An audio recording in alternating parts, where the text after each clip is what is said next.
ईद उल अजहा के बाद आपको ज़ियाउल हक का जमाना याद आएगा। नाअहली और गिरफ्तारी तो बहुत छोटी चीज है। चेयरमैन पीटीआई को हामिद मीर ने खौफनाक दावा कर दिया।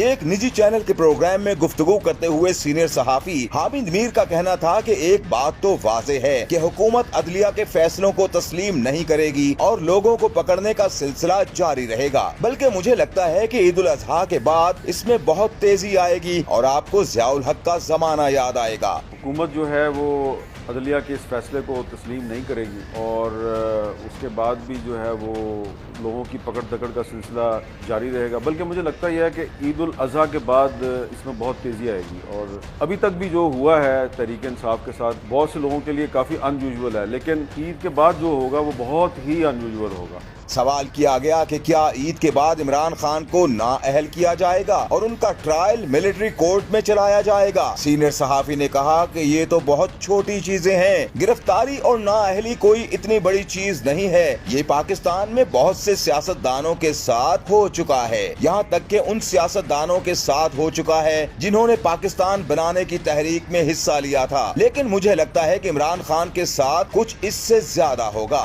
गिरफ्तारी और नाअहली ये कोई इतनी बड़ी चीज नहीं है, ये पाकिस्तान में बहुत से सियासतदानों के साथ हो चुका है, इवन उन सियासतदानों के साथ हो चुका है जिन्होंने पाकिस्तान बनाने की तहरीक में हिस्सा लिया। लेकिन मुझे लगता यह है कि इमरान खान के साथ कोई इससे ज्यादा होगा। हामिद मीर का मजीद कहना था कि इन सियासतदानों ने खुद अपने पांव पर कुल्हाड़ी मारी है और ये उनको कुछ अरसे बाद समझ आएगी। हो सकता है पंजाब की तरह वफाक के निगरान सेटअप को भी एक्सटेंशन मिल जाए और फिर नून लीग और पीपल्स पार्टी वाले भी पीटीआई के साथ एक ही सफ में खड़े होंगे और कह रहे होंगे अल्लाह के वास्ते इलेक्शन करवा दो।